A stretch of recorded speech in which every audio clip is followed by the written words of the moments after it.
Sabi ng isang paring Katoliko, okay lang daw ang uminom ng alak sapagkat si Kristo daw ay gumagawa ng alak. Mga kaibigan, ito po ba ay kalooban ng Diyos na maglalasing ang isang tao? Pagputol-putol nila ng mga video natin. Mas mabuti na magdiskusyon tayo dito sa Valencia, Bohol kung gusto ninyo, no? Dahil gusto ko yan diskusyon tayo face to face. Ako bahala dito. Ako bahala sa system. Kung gusto niyo niyang diskusyon.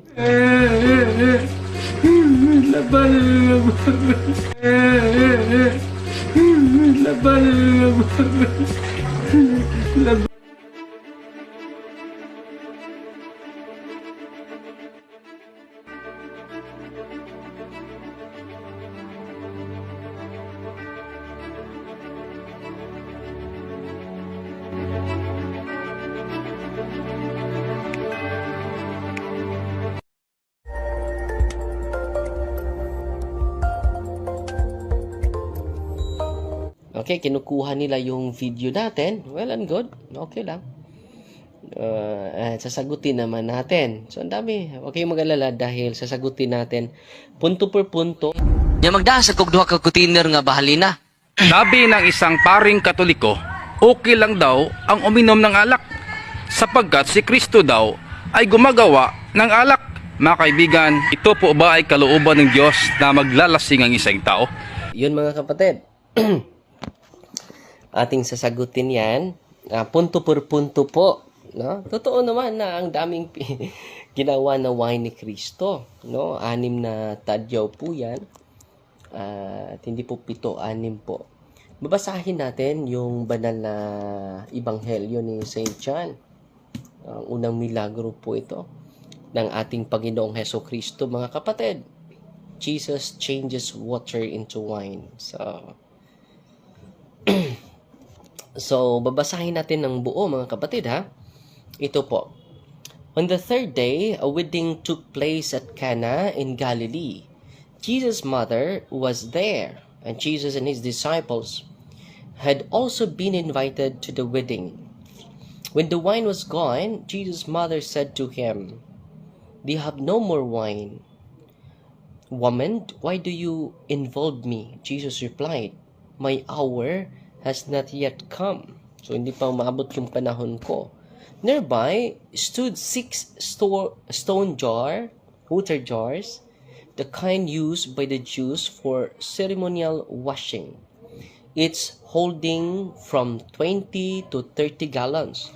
So, nakapunta na tayo sa Holy Land.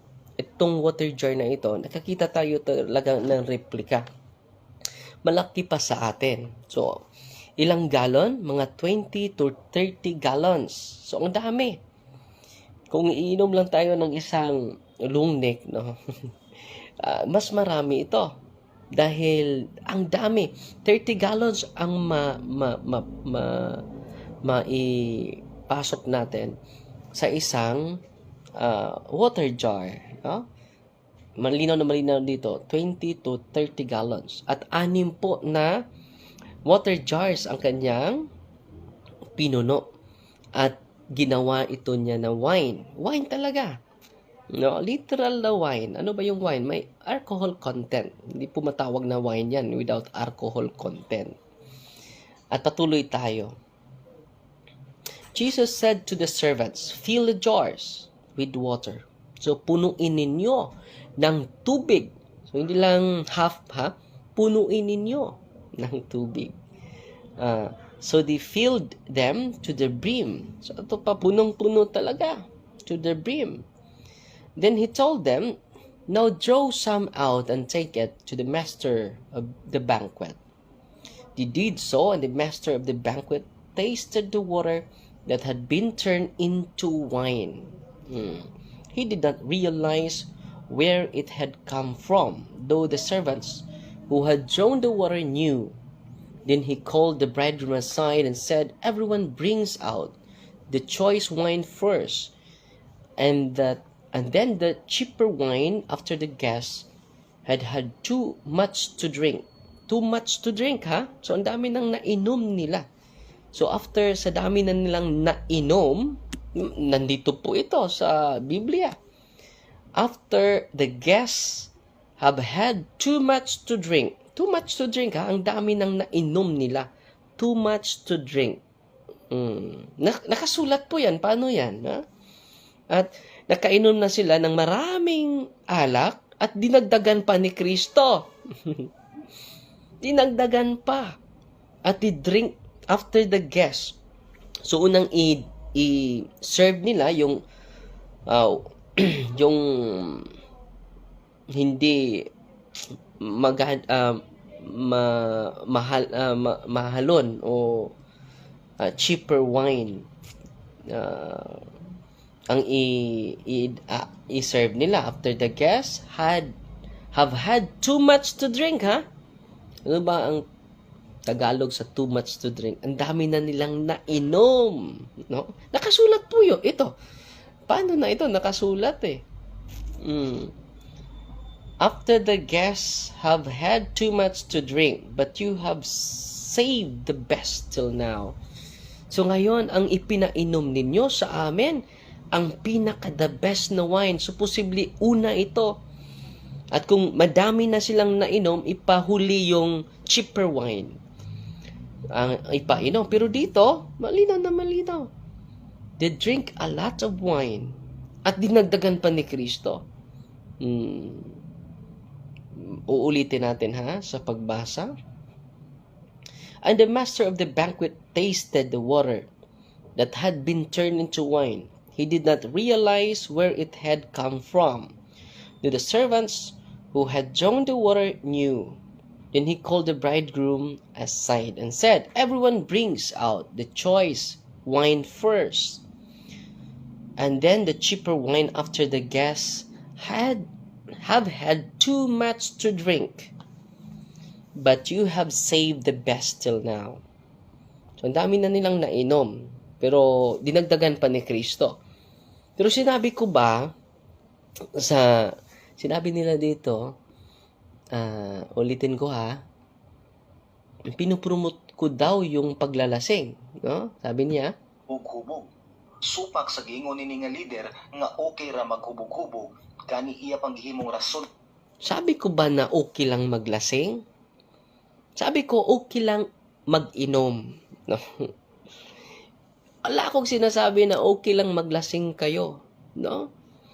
So, ang kanyang conclusion, okay lang daw maglasing. No? Iba-iba namang level sa atin, mga kapatid. Merong malasing, 3 baso, malasing na. 1 baso nga, malasing na. Iba, kaamoy lang, malasing na. No? Pero yung iba, hindi pa rin nalasing. Kahit marami na siyang nainom. So, different yung level natin, mga kapatid. Sa pag-inom ng wine. Ako, limit lang sa akin. 3, marami na yan sa akin. At wala ding nakakita sa akin na nalasing ako. Kahit tinatawag ako sa mga MCGI na lasinggo, dito sa parokya ko, hindi pa ako nalasing. Wala ni isa nakakita sa akin na nalasing ako. Nalasing ako. Kahit ina-accuse ako na lasinggo. Sa mga kilala ko, hindi ako nakita na nalasing dahil moderate lang ang pag-inom ko. Drink moderately. At yan din ang nakasaad sa unang Timoteo chapter 5 verse 23. Kahit yung pamilya ko, kahit yung mga parokyano ko, hindi ako nakita na naging nalasing ako kahit 1 beses. Dahil umiinom ako, maliit lang. 3 baso, enough na po yun. No. Pero sabi ko ba na okay maglasing? Ano ba itong kapatid natin? Ini-illustrate ko lang ano ang nakasulat sa Biblia. Sabi dito, hindi mo binabasa ito eh. Basahin nyo ito. Sa John chapter 2 verse 9 hanggang 10 po. Sa 10 po tayo. John chapter 2 verse 10 and said, "Everyone brings out the choice wine first." So, kung ano yung magustuhan nila na na alak, yun ang una nilang iinumin. Then the cheaper wine, yung mga hindi mahal na wine, ang is-served, last na is-served. No? Everyone brings out the choice wine first, and then the cheaper wine after the guests have had too much to drink. Nandito, too much to drink. Ang dami nang nainom nila. Kung si Kristo allergy lang sa pagpainom, bakit pa siya ng wine? Ang tubig ginawa niyang alak. Okay. Sabi nila yung daw, parang juice lang yun. Totoo naman na merong juice na grapes. Pero hindi lahat ng, alam nyo, yung fermentation, babasahin natin yung document, mga kapatid, about fermentation, mga kapatid. Babasahin natin sa www.web.com vitamins. Ito nakasaad, mga kapatid, is grape wine alcoholic or not? Ito.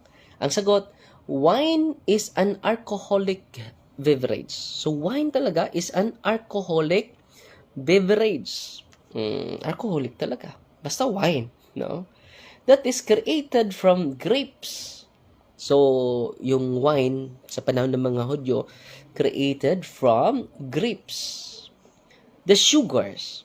So, ito po, juice po ito. The sugars in the grape juice. Ito na po. Ito na po yung sinasabi nyo, grape juice, are converted into alcohol. Kailan po ba ito maging alcohol, itong grape juice? Sabi nila, yung content nito ay juice lang. Hindi totoo yun. Alcoholic pa din yun. Bakit?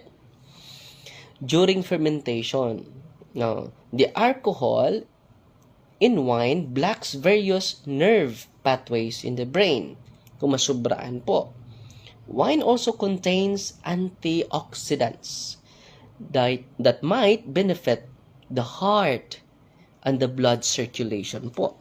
So, ang makaalasing pa rin. Totoo naman yung wine eh. Dahil lahat magagawa ni Kristo, mga kapatid. So, ang hina-highlight natin doon, ang pag-inom. Bakit napunta sa paglasing? So, hindi naman natin sinasabi, okay lang maglasing. Ang sinasabi ko, okay lang na iinom ng wine. As long as, you know your limit. Dahil iba-iba yung limitation natin eh. Di ba? So, itong mga kapatid natin, no, hindi talaga sinunod nila si Kristo. Hindi ito justification, mga kapatid. Unang milagro po ni Kristo yan. Bakit allergic kayo sa wine? Si Kristo hindi. Bakit ang kanyang dugo, ang ginamit niya ay wine? Kumuha siya ng alak at sabi niya, this is my blood. Ginagamit niya. Kayo, hindi kayo gumagamit. Juice lang. Hanggang juice lang kayo. Pero si Kristo, kahit sa kanyang representation, sa kanyang matatawag natin na kanyang sariling katawan, sariling dugo, ay ginagamit niya yung alak. Hindi sinasabi niya gumagamit siya ng juice, grape juice. No? Grape wine ang ginagamit niya. Babasahin natin yung banal na kasulatan. Okay? Babasahin natin. Kahit si Kristo gumagamit ng alak eh. Pero yung mga kapatid natin, mas stricto pa sa Panginoon. No? Babasahin natin ang Luke chapter 19, mga kapatid. So, hindi tayo magtatagal, mga kapatid, dahil pupunta tayo sa ito po. Babasahin natin, ha? Sa 22:19 man siguro ito. Sa Last Supper, mga kapatid. Tingnan natin, ha? Titingnan natin, mga kapatid. At sasagutin natin yan punto por punto ang ating mga kapatid. Pinutol. Sabi niya, okay daw yung paglalasing. Hindi ko naman sinabi na okay yung paglalasing. Sabi ko, na okay lang ang mag-inom. Kayo naman. Yung too much drinking, nandito sa John chapter 10, 2 verse 10. After they drink too much wine, so yung cheaper wine i-serve. Na-serve na nila, naubos din. At didagdagan pa ni Kristo, hindi siya allergy sa pag-inom. Mga kapatid, hindi siya allergy sa alak. Nandito mga kapatid. Sa Luke chapter 22 verse 19, and he took bread, give thanks, and broke it, and give it to them, saying, this is my body, given for you. Do this in remembrance of me. In the same way, after the supper, he took the cup, yung wine, saying, the cup is the new covenant in my blood. So, ginagamit niya yung alak as the new covenant in my blood. Just imagine, si Kristo nga gumagamit ng wine. Kayo, allergy sa wine, mga kapatid. Okay? Which is poured out for you. But the hand of him who is going to betray me is with mine on the table. So kitang malinaw na malinaw po mga kapatid, na si Kristo po ay hindi allergy na bino or alak, mga kapatid. Hindi siya allergy sa alak. No.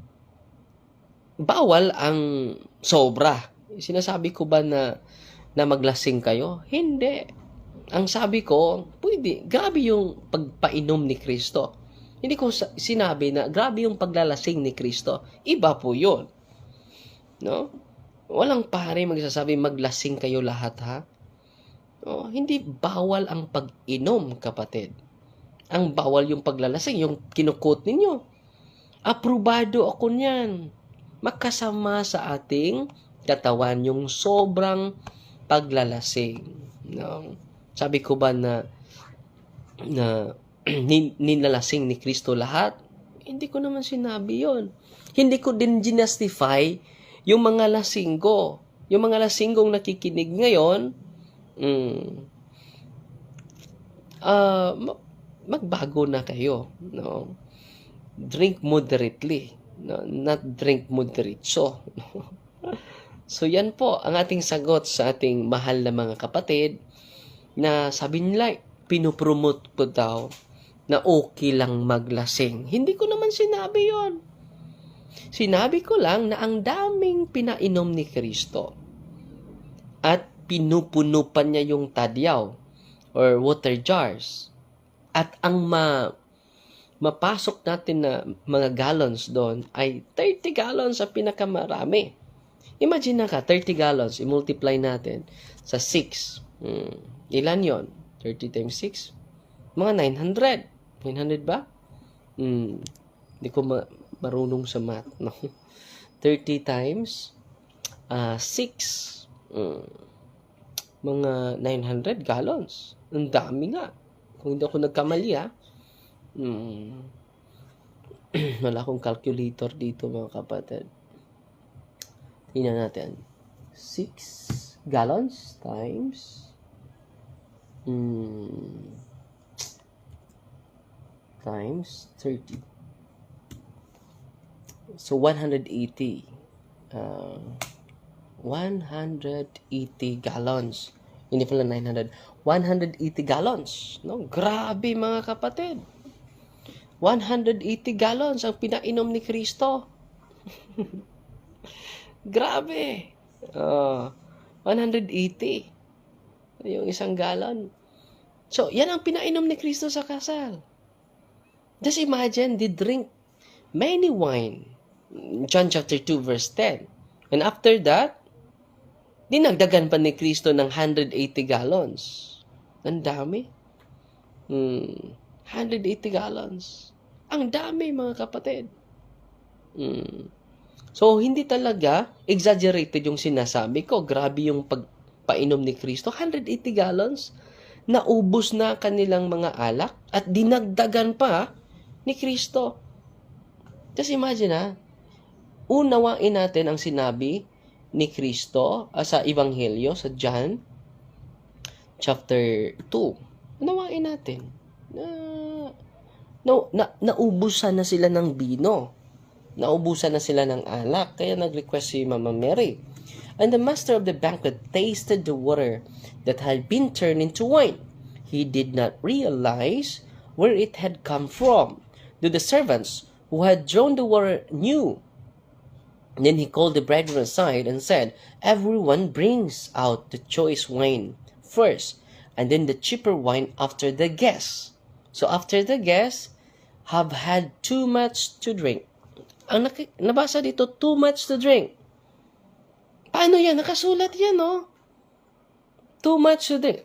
How you explain this biblical statement? Nandito, too much to drink, but you have saved the best. Ibang version naman. Babasahin natin yung ibang version. Yung Protestant version, yung King James version, babasahin natin, ha? Ito, sa John chapter. Ito po ay version nila sa mga Protestante.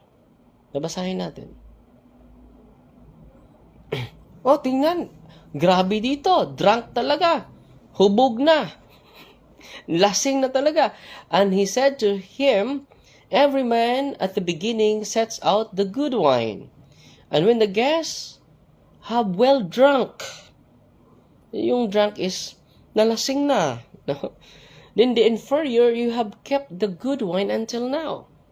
Dito, the guests have well drunk. Ano ba yung drunk? Nalasing na. Sa inyong translation po ito, ha? Drunk. Tingnan natin.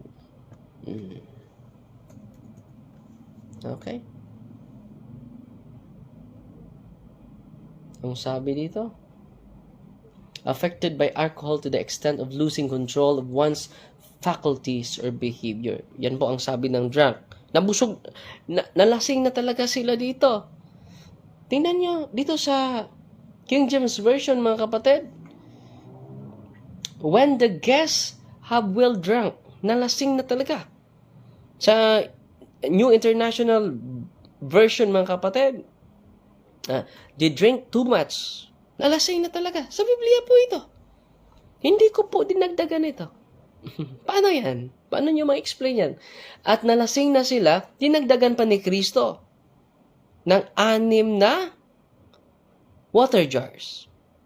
Grabe na yun. Kita ninyo, mga kapatid? Paano yan?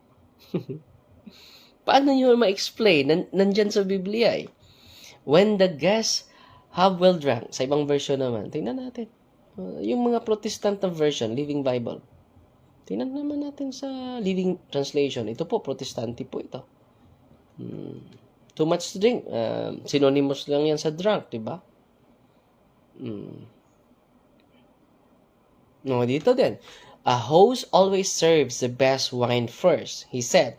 Then when everyone has had a lot to drink, ang dami nang nainom nila. At dinagdagan pa ni Kristo. Paano yan? Pero hindi tayo nag-promote ng paglalasing. Pero ito ang nakasulat eh. Paano yan? Hindi yan justification, nakasulat nga yan eh. Paano yan? Paano nyo yan ma-explain, mga kapatid?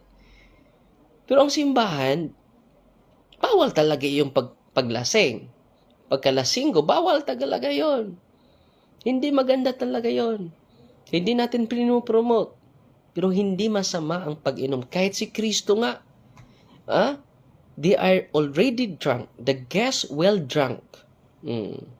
Sa King James Version po yan. Paano yun na ma-explain?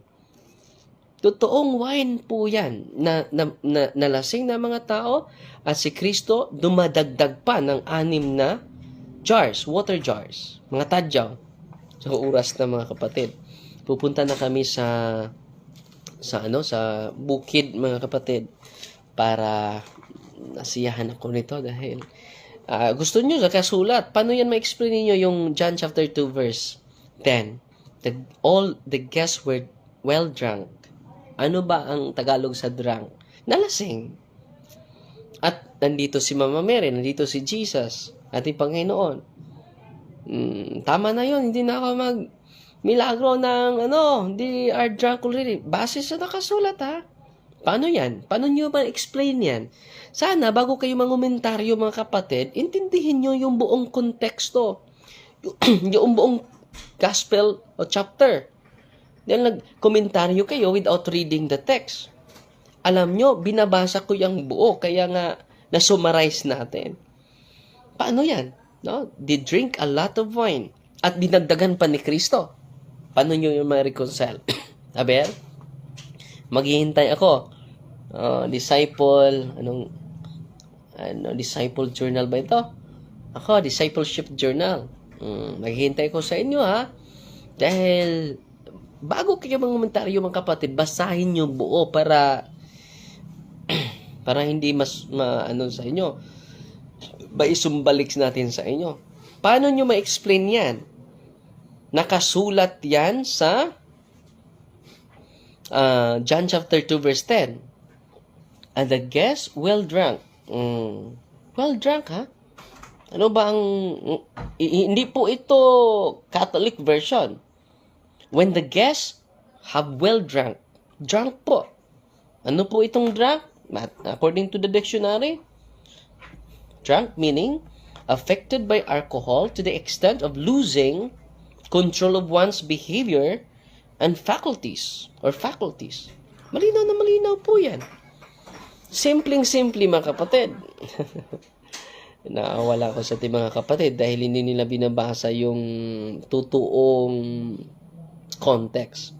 Pero tayo, hindi lang yung isang linya ang ating binabasa. Buo po, naubos na kanilang bino, ang kanilang alak. At yan po ang sagot natin sa mga nagputol sa ating video na nag-promote daw ako.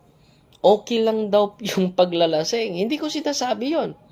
Pero dito sa particular text na ito, sa wedding at Cana, the guests drank, sabi dito, when the guests have well drunk, nalasing na lang, ang ibang mga guests, nalasing na talaga. Nandito nakasulat. Paano yan ma-explain ninyo? Sabi niyo, yung pagtitipon ng mga Hudyo ay for special occasion pero hindi paglalasing. Pero dito, when the guests have well drunk, paano yan? Nalasing talaga sila. At umabot si Kristo, dinagdagan pa ng 6 po na water jars. Maghihintay ako sa inyong sagot, ha? Therefore, hindi allergy si Kristo sa pag-inom ng wine. Pati ang simbahan, bawal talaga. Makakumit tayo ng kasalanan kung sobraan nating pag-inom. No? Yan po ay gluttony po. Yan po ay one of the capital sins. Gluttony po. Yung sobraan na pag-inom. No. Pero paano ito?